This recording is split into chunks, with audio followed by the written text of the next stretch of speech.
तो हेलो दोस्तों, फिर से आपका स्वागत है एडोमिक स्टडी हब में।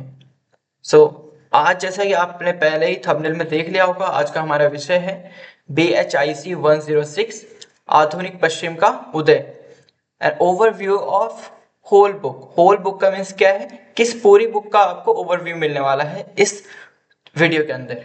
ओके, तो ये वीडियो आपके लिए बहुत हेल्पफुल होने वाली है, बहुत इंपॉर्टेंट होने वाला है। बिकॉज इस बुक के अंदर मैंने पूरी कोशिश करी है कि लास्ट 5 इयर्स के क्वेश्चन पेपर को रीड करके जितना हो पाया उतना मैंने इसके अंदर उन नोट्स को कवर किया है। ओके, तो अगर आपके एग्जाम आने वाले हैं और अगर आपके पास टाइम नहीं है तो भी आपके लिए ये वीडियो बहुत हेल्पफुल रहेगी। आपको ज़रूरत नहीं है कि पूरी बुक आप पढ़ो, बट जो आप पढ़ रहे हो उसे ध्यान से पढ़ो, ये बहुत इंपॉर्टेंट है। तो चलिए स्टार्ट करते हैं। प्रारंभिक आधुनिक पश्चिम का परिचय। सबसे पहले क्या, प्रारंभिक आधुनिक पश्चिम का परिचय। तो इसका मतलब क्या है कि प्रारंभिक और आधुनिक, यानी प्रारंभ कैसे हुआ और अब जी जो कि उसके बाद जो चल रहा है वो कैसे चल रहा है, उसका परिचय है इस पूरी बुक के अंदर। बेसिकली ये चैप्टर का नाम भी आपका यही है। ओके, तो ये काल यूरोप के पूर्ण जागरण, वैज्ञानिक क्रांति और खोज यात्राओं से शुरू होती है। सबसे पहले आता है पूर्ण जागरण। तो पूर्ण जागरण क्या है, कई बार अगर आपने देखा होगा तो आपके माइंड में आया होगा ना इस चैप्टर को पढ़ते हुए कि पूर्ण जागरण का मतलब क्या है। तो ये बेसिकली 14वीं से 17वीं सदी के बीच यूरोप में जो कला, विज्ञान और साहित्य और नई सोच में जो बदलाव आया ना, उनका विकास था। ठीक है, तो इसमें पुराने ज्ञान को नया जीवन मिला और मनुष्य केंद्रित विचारधारा आई। ओके, तो इसमें सिंपली क्या था, जो पुरानी चीजें जो चल रही थी ना, लाइक अगर आप पहले देखोगे तो पहले लोग खेती करके काम चलाते थे, है ना, जो कि उनके ऊपर जो बड़े जमींदार वगैरह होते थे उनके जमीनों पे खेती करते थे, उससे अपना घर वगैरह चलाते थे। बट पूर्ण जागरण के आने के बाद क्या होता है कि लोगों के अंदर बदलाव आती है, लोगों को पता चलता है कि इंपॉर्टेंस क्या है किस चीज की, बदलना क्यों चाहिए उनको। तो यहाँ पे क्या है कि वैज्ञानिक क्रांति और खोज यात्राओं से शुरू हुआ, है ना, इसी समय ये सारी चीजों, इन सब चीजों का शुरुआत हुआ। अब आता है समाज में बदलाव, सोचने के तौर तरीकों और नई विचारधाराओं का विकास इसी समय हुआ, है ना, जैसे अभी हमने पढ़ा।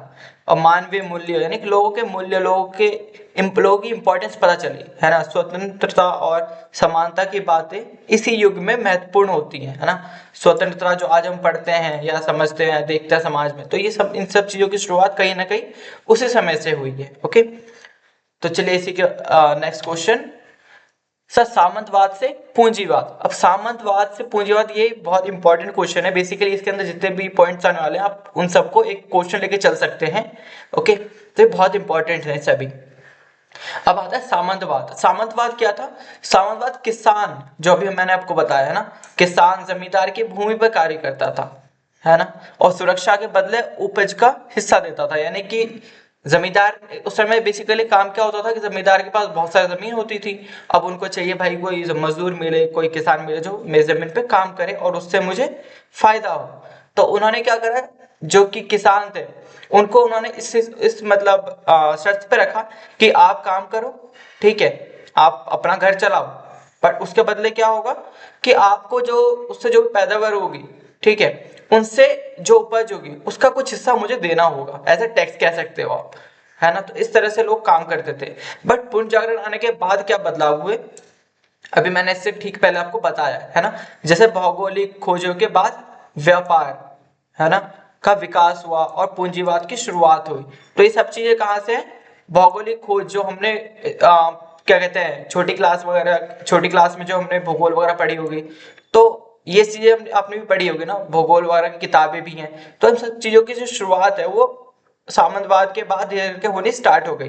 देन उसके बाद क्या हुआ, व्यापार का विकास हुआ। यानी कि जो छोटे लोग थे, यानी जो किसान वगैरह थे, उनको पता चला कि यार हम सिर्फ इसी काम के लिए नहीं बने, है ना, उनके अंदर जो क्रिएटिविटी वगैरह थी उन्होंने उसके अकॉर्डिंग काम करना स्टार्ट करा।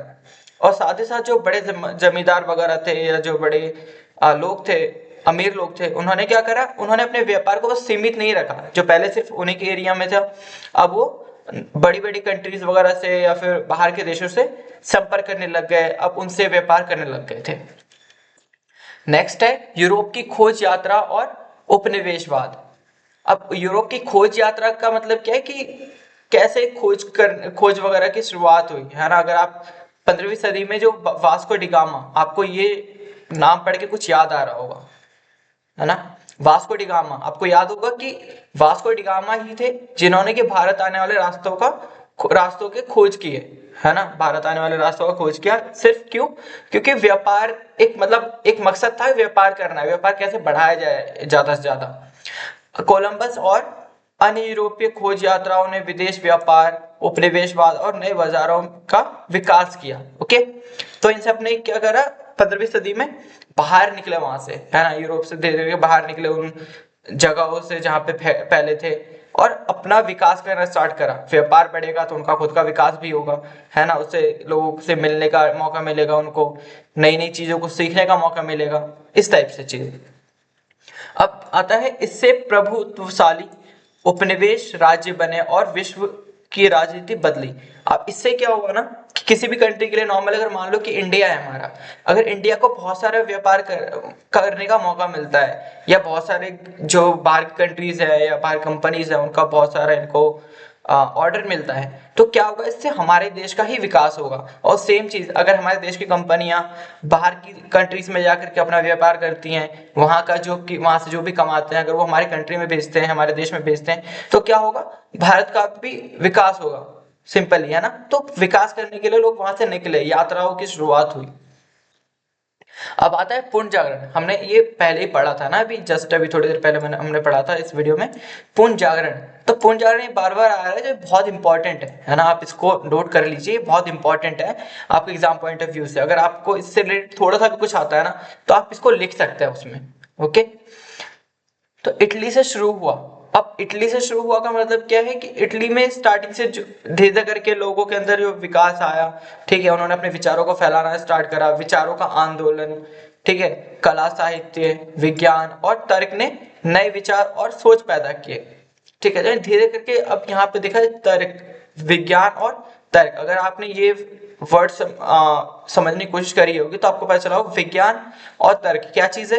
कि कई बार आपने देखा होगा कि विज्ञान हमें कुछ और कहता है, किसी मतलब मान लीजिए किस चीज पे बात हो रही है, तो विज्ञान हमें उस चीज के बारे में कुछ बताएगा, बट जो तर्क होगा ना, यानी लोगों की बातें या फिर जो एक वो होगा सोच, वो अलग होगी। तो यही चीज है, किसी चक्कर में क्या हुआ कि लोगों के अंदर ना क्यूरियोसिटी जगी, यार विज्ञान तो ये कह रहा है, तर्क कुछ और है, चलो खोज करते हैं, ये चलो उसके ऊपर रिसर्च करते हैं, इस टाइप से चीजें। मानवतावाद, व्यक्ति की महत्ता और वैज्ञानिक दृष्टिकोण को बल मिला इस समय में। अब आता है धार्मिक सुधार आंदोलन, ठीक है, रिफॉर्मेशन जिसको कहते हैं। तो मार्टिन लूथर और अन्य समाज सुधारकों ने चर्च की बुराइयों के विरुद्ध खड़े होकर के धार्मिक क्रांति धार्मिक क्रांति लाई, है ना। धार्मिक क्रांति यानी कि उस समय क्या होता था धीरे करके कि जो चर्च थे ना, चर्च की बहुत सारी बुराइयां करते थे, है ना, कि वो तो उनके ऊपर ताइद लगा देता है, बहुत सारे उनसे टैक्स वसूलता है, ये सारी चीजें। बट जो मार्टिन लूथर थे या जो अन्य समाज सुधारक थे, उन्होंने क्या करा कि चर्च की अच्छाइयां बतानी स्टार्ट करी, ठीक है। अगर आप मार्टिन लूथर के बारे में जानना चाहते हैं तो जैसे कि मार्टिन लूथर क्या है, एक धर्मशास्त्री थे जिन्होंने कि 1517 में प्रोटेस्ट सुधार शुरू किया था, है ना। कब शुरू किया था उन्होंने? 1517 में, है ना। तो वे कैथोलिक चर्च की गलतियों को सुधारने और बाइबल को आम लोगों की भाषा में पहुंचाने के लिए प्रसिद्ध थे, है ना। अगर आप देखोगे इससे पहले लोग चर्च के बारे में बहुत सारी चीजें बोलते थे, और इवन उस टाइम में होता भी था, है ना। जो चर्च के पादरी थे तो वो लोगों के ऊपर बहुत अत्याचार करते थे कहीं ना कहीं। तो उन्होंने क्या करा, चर्च में सुधार किए। जो कैथोलिक चर्च वगैरह थे ना उस टाइम पे, उन्होंने उनके कानूनों को बदला, ठीक है। उन्होंने नॉर्मल लोगों के बीच बाइबल को एक आम भाषा, आम किताब बनाई, ठीक है, ताकि लोगों के अंदर ज्यादा से ज्यादा वो पहुंच पाए। और उन्होंने लूथरनवाद की स्थापना की, जो ईसाई धर्म का एक नया स्थान भी बना था, नया रास्ता बना था, सॉरी, है ना। अब यूरोप में प्रोटेस्ट धर्म का उदय और कैथोलिक चर्च में परिवर्तन हुआ। ओके, अब क्या आता है, मुद्रक क्रांति व मुद्रक क्रांति व पब्लिक स्पेयर।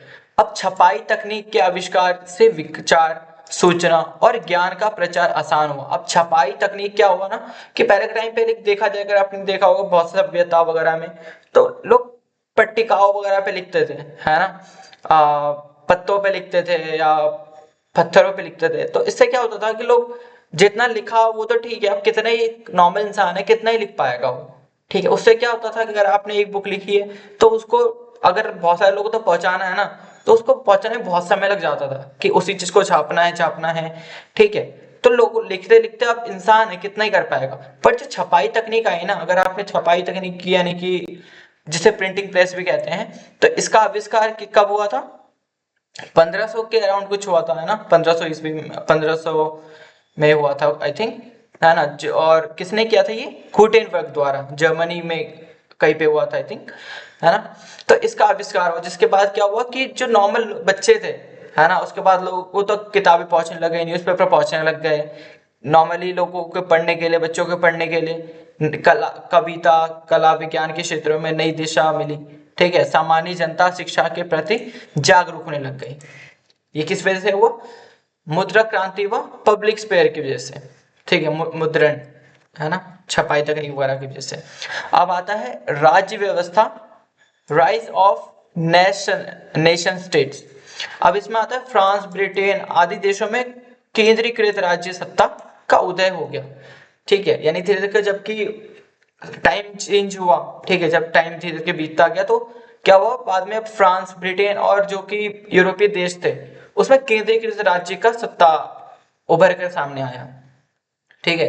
सरकारों में नागरिक अधिकार, लोकतंत्र व आधुनिक व्यवस्थाओं की शुरुआत हुई, यानी सरकार इन सब चीजों के बारे में सोचने लगे कि नागरिकों का अधिकार क्या है, ठीक है, उन्हें कैसे हमें रखना है या उनकी कैसे सेवा करनी है, इस टाइप से चीजें।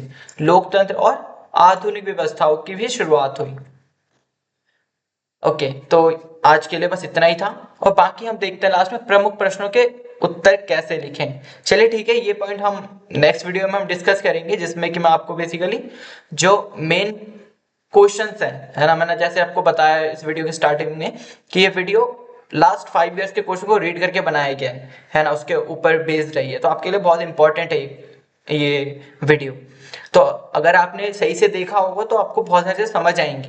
और मैं ये नहीं कह रहा कि आपको ये प्रॉपर यही चीजें लिखनी है, अगर आपको चीज समझ आती है तो आप उसे बना करके या आप उसमें अपनी खुद की थिंकिंग ऐड करके उसको बढ़ा सकते हैं। बिकॉज आपको भी पता है कि एग्जाम में नॉर्मली 1 to 4 पेजेस के क्वेश्चन आंसर लिखने होते हैं, बट एक वीडियो में आपको उतने सारी चीजें कवर करना कहीं ना कहीं डिफिकल्ट है। बट हाँ, जो चीजें आपने पढ़ी है इसमें एक एक स्लाइड में मैंने एक एक पॉइंट को अच्छे समझाया है, ठीक है। आपको चाहो तो इस वीडियो को दोबारा देख सकते हो, और अगर आपको इसकी स्लाइड चाहिए तो आप मेरे व्हाट्सएप नंबर पे कांटेक्ट कर सकते हो, जो कि मैं आपको डिस्क्रिप्शन बॉक्स में डाल दूंगा। ओके, तो चलिए, थैंक यू। अगर आपको ये वीडियो आपके लिए हेल्पफुल लगी हो तो please like, share and subscribe जरूर करें। Thank you.